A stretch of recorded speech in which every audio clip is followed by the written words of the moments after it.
Good afternoon, everybody, or wherever you are in the world. Good morning. Huge news overnight. Larry Johnson predicted it on the channel a few days ago.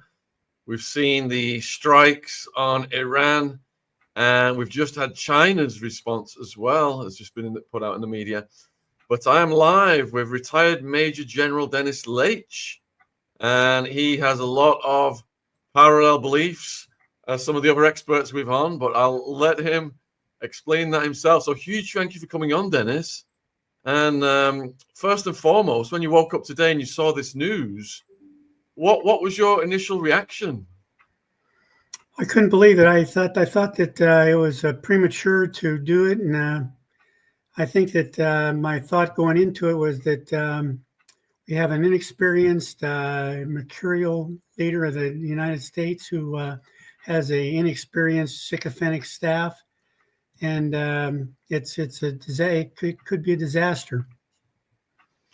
So do you think that if Iran now attacks a U.S. military base or any other U.S. interest, this could just keep going up the escalation ladder?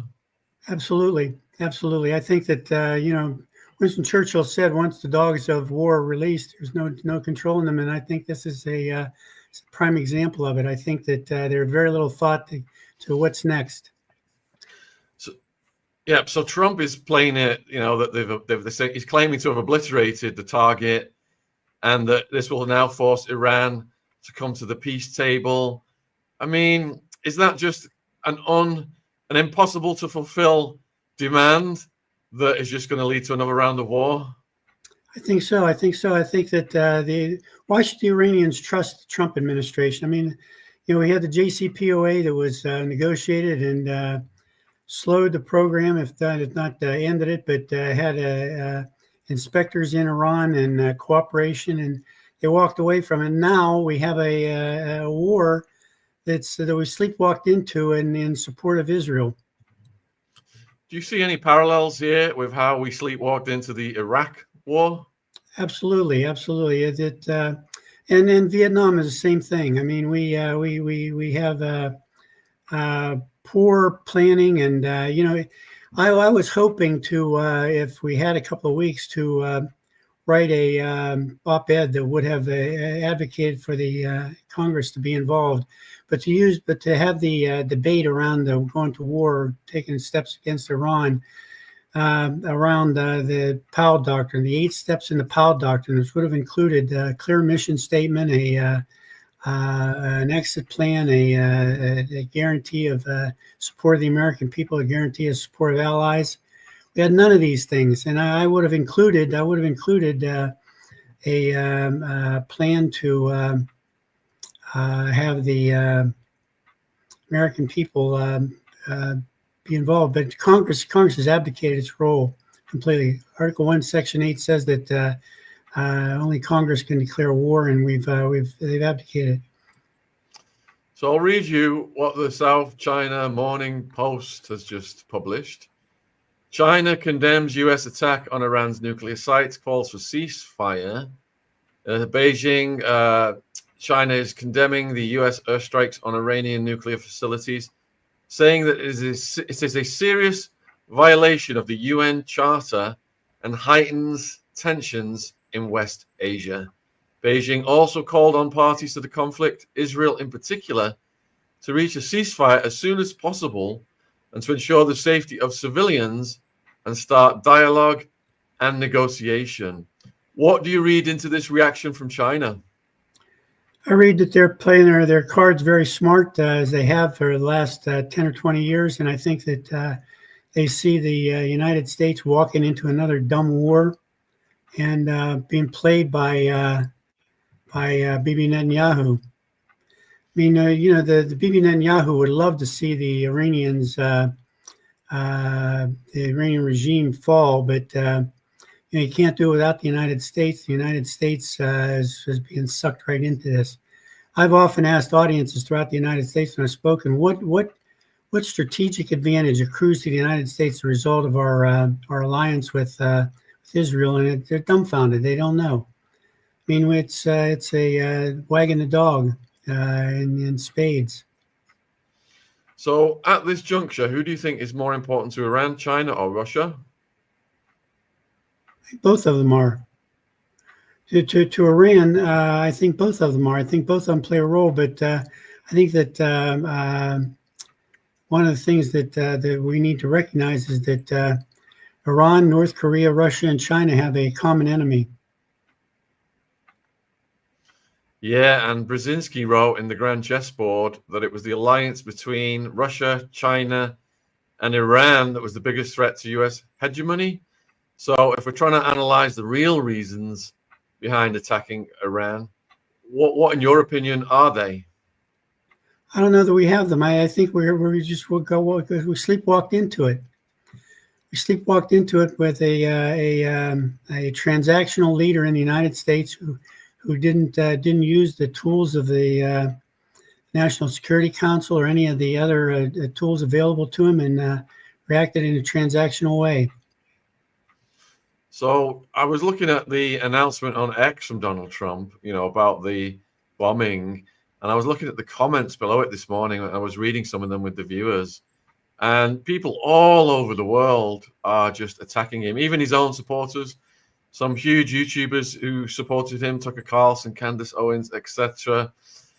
His own voters, 19% are in favor. More than half are not in favor.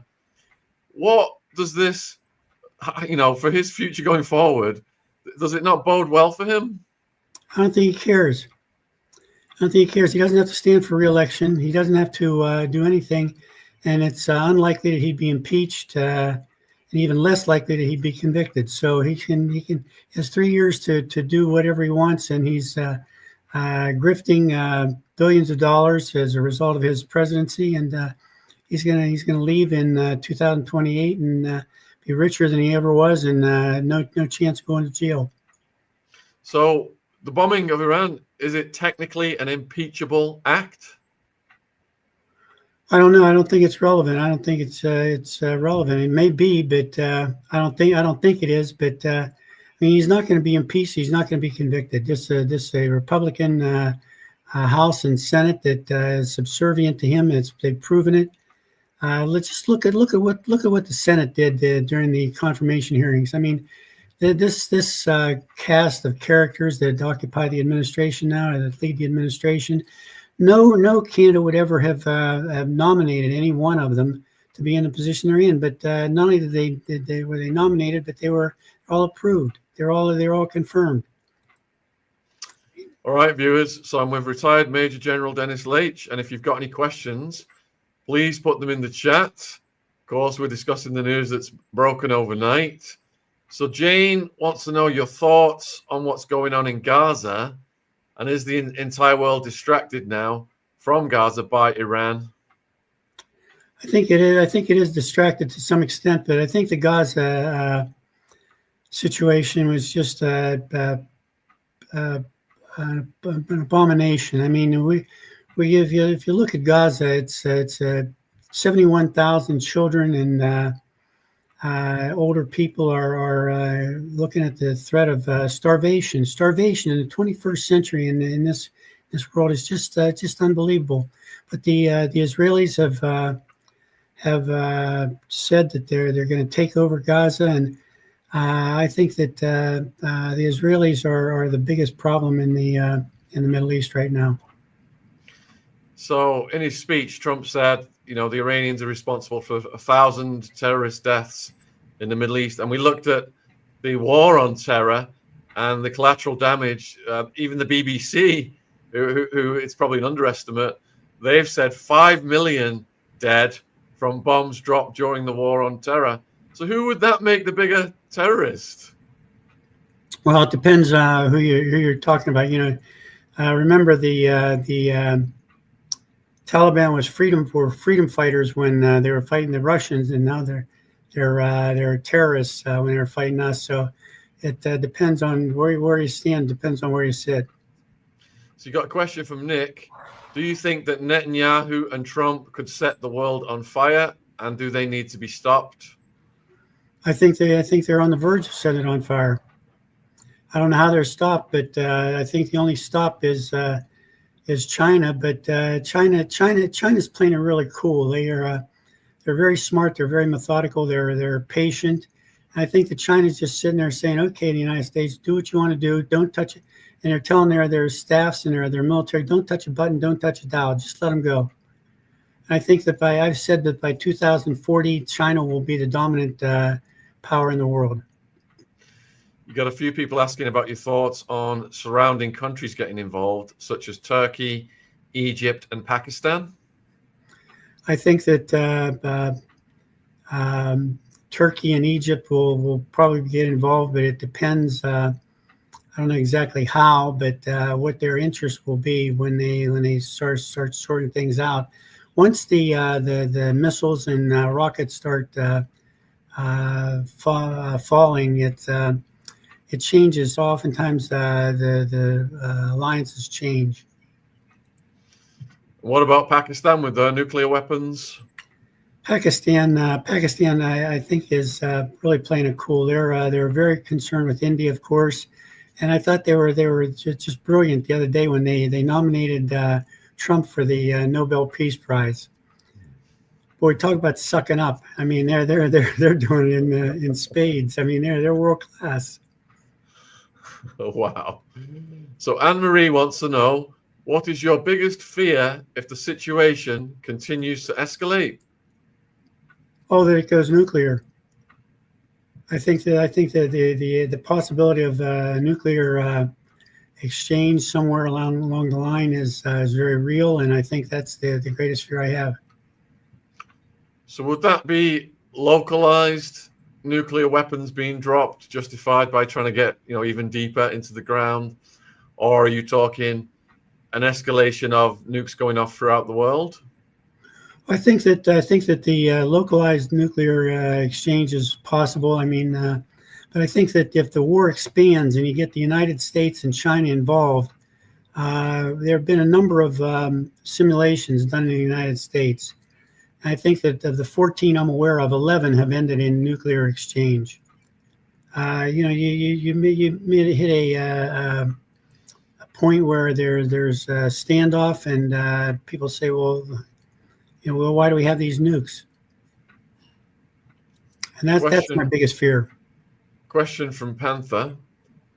Dennis, my grandfather was also a high-ranking officer in the U.S. Armed Forces, although a full bird. He got passed up for brigadier twice.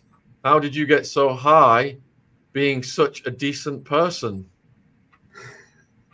I appreciate the assessment of being a decent person, but I've changed a bit. I've been retired for 16 years, so I've had a chance to sit back and assess U.S. policy more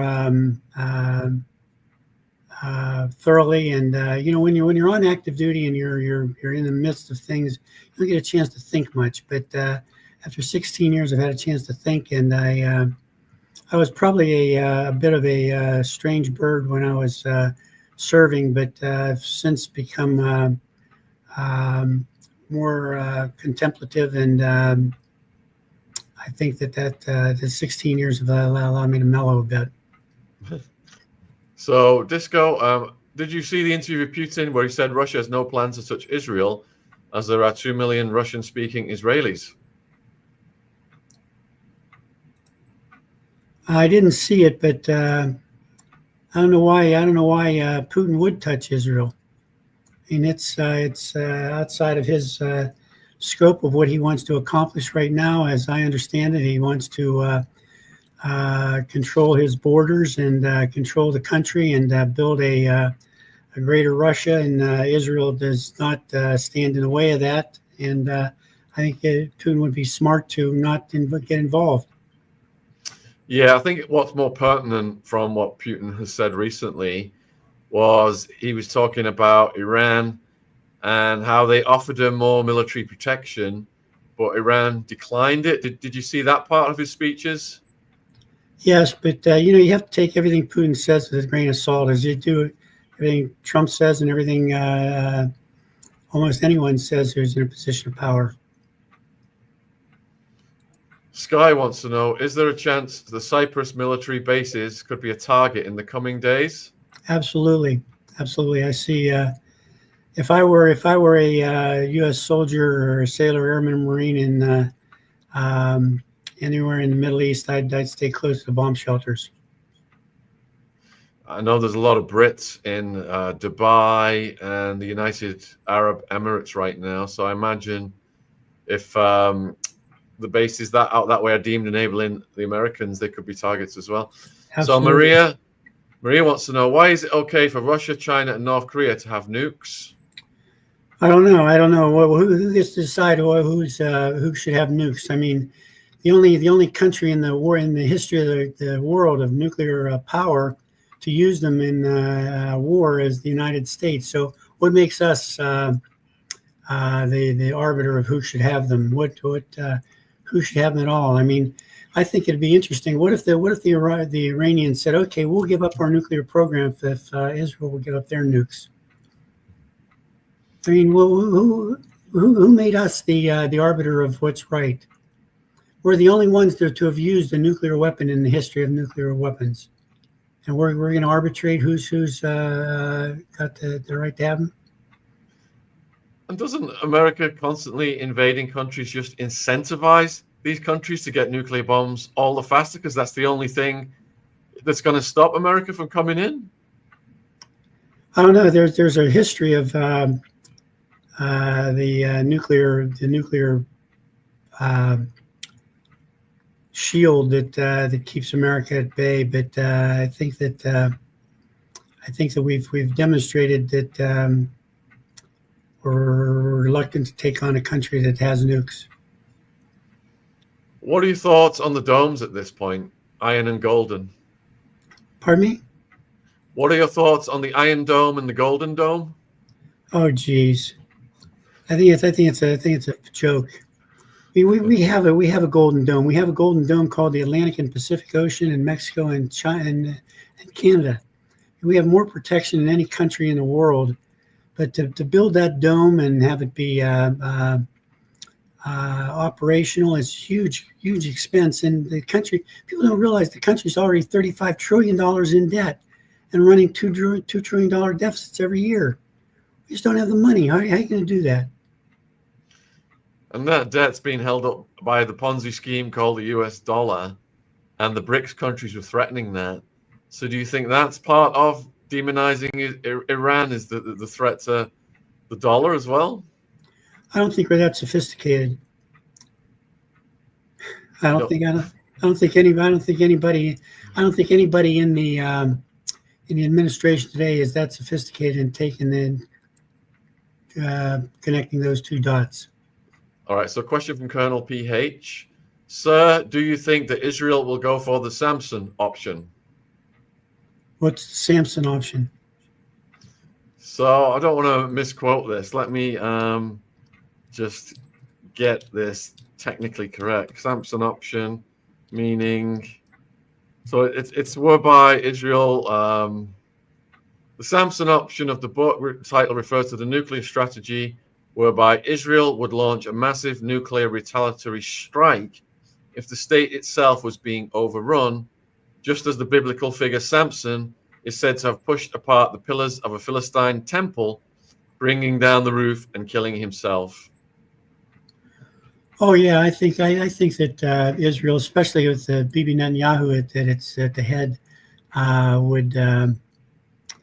would do that. But I think that we're a long way from that.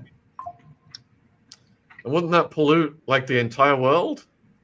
Absolutely. Once the first nuke is launched, I mean, it's all over. You know, Winston Churchill said that all these nukes have, after the 10th one, all you're doing is making the rubble bounce. So people are asking about the Strait, whether that's going to be closed. Iran's threat on Strait of Hormuz could affect global oil supplies. There's all kinds of debate what's going to happen there. What do you think could happen there? Well, I think that Iran will try to close the Straits of Hormuz, and it'll cause the oil price to jump, and that's going to have consequences in the United States because it's going to increase costs, increase inflation, and complicate the tariff fiasco that's already plaguing the Trump administration. And it'll also influence prices and inflation, and the farmers will have difficulty transporting their goods and serving foreign markets. So there's going to be a big problem there. Yeah, they're saying that oil prices are expected to soar after US attacks Iran facilities. Oil futures may surge as traders brace for Iran's response. Brent crude could hit as high as 130 if supply disruptions escalate throughout the region. Wow, that would really destabilize the global economy, wouldn't it? Absolutely, absolutely. And it's the global economy is already destabilized to some extent by the U.S. debt, the U.S. dollar, and the tariff fiasco. So Anne-Marie is asking, Dennis, how would you de-escalate the situation right now if you were in charge? Wow. I don't know. I think that it's gone too far to de-escalate. I think the thing that we can do now is just try to not see it escalate anymore. But I don't think you can de-escalate effectively at this point. I think that we've gone too far. I think that the Israelis are seeing a huge opportunity now, and they're not going to let go of it. They're Bibi Netanyahu is a war criminal who's looking at international war crimes and also legal issues within Israel itself. He still has to answer for the October fiasco in 2 years ago when the 1,200 Israelis died, and he hasn't answered that yet. So he's got a lot on his plate that would go badly if he gets out of power. So do you think it's in Bibi's interest then that Iran retaliates? And, I hate to say it, but there's as much damage as possible to American interests. And if Americans do die, heaven forbid, that will all play into Bibi's hands? Absolutely. But Bibi needs to see a complete, or at least an espoused or a claim, to be able to make a credible claim that the Iran regime is turned over and it no longer represents an existential threat to Israel.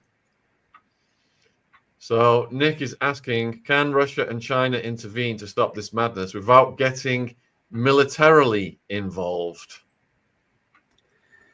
I don't know. I think that China can. I think Russia doesn't have the credibility with the Americans to do it, but I think China can. I think China has the neutrality, or at least the essence of neutrality around the aura of neutrality, and they could, but I don't know that they can even stop it.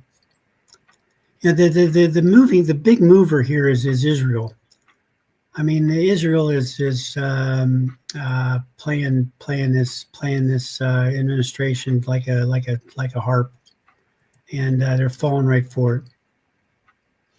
So, question from Seeking: do you agree that Iran had many chances for peace, but were taking the West for fools? Well, I don't know that we're taking the West for fools, but another chance for peace. But when you look at Iran, most Americans, if you ask most Americans in the or probably Brits, I don't know. If you ask most in the West, what happened in 1953 in Iran? You get his shoulders are shrugged. But every Iranian school child knows what happened. The United States installed a dictator more brutal than Saddam Hussein, supported him for 30 years, and then there was a change in government. But we have a history of brutality toward the Iranians, and we forget. What went on. We forget that we had the JCPOA in place. We walked away from it. So we demonize the Iranians, but the United States is pretty guilty too. If you can't overlook what happened in 1953.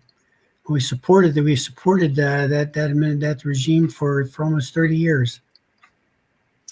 Yeah, the Shah of Iran, and seeking. I'll just add a little bit to that as well. You know, they told us they were going into Iraq because he had weapons of mass destruction and it was an evil regime and it was for women's rights and human rights and all this stuff.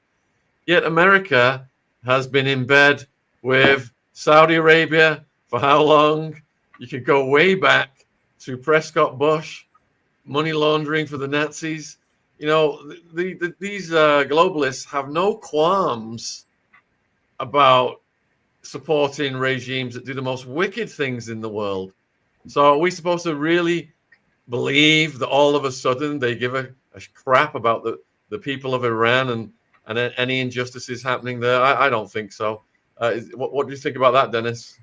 You know, we all countries write their own history, and you know,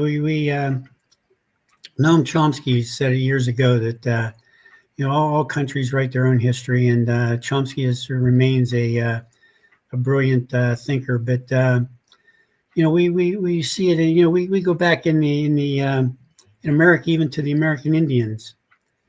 You know, we say that we liberated the West and all that. We slaughtered Indians. We subject them. You know, I said once that the American imperialism is dominant and it's based on genocide, slavery, and intergenerational theft. I was not invited back to speak to that group again. I mean, when you look at it, we have a history of that sort of thing. But all countries do. The only thing is we're more powerful than most. We've got a lot of questions coming in. Thanks, viewers, for keeping all of these questions coming in. I'm just trying to see which one is a good one to go with next. So people are asking, why did Trump say he was giving Iran 2 weeks to come to the table and have a peace deal? I don't know. I think it was the deception on the part of the administration and his to put the Congress and the allies at rest for a little while, and well, maybe the intent was to go ahead quickly the whole time. I mean, it preempted the role of Congress, and I think that's a shame. Question from Seeking: why would a president go through Congress when he had the right to use executive order when there is an imminent threat? Well, the question is, was there an imminent threat? Was there an imminent threat to the United States or to its allies? I don't know. You know, you had the director of national intelligence say that it wasn't a direct threat. Of course, she changed her mind after she was directed to, probably by Trump. But you know, it's a tough thing. But you know, there's a lot to be said for Congress getting involved. I mean, or having a debate. I mean, I go back to the point I made before. Where's the debate? Where's the history? Where's the experience in making a decision like this? You make a decision like this, and somebody says, "Okay, fine, we can do it. It's transactional." But what do you do? What's going to happen next week? What's going to happen next week? How outraged will the United States be if there's an attack on a base in the Middle East or in the homeland? I mean, there's no reason to believe that there aren't cells of terrorists in the United States that could be activated. I mean, we're going to get all righteous and indignant at you know, the next attack on the United States, but it's what happens.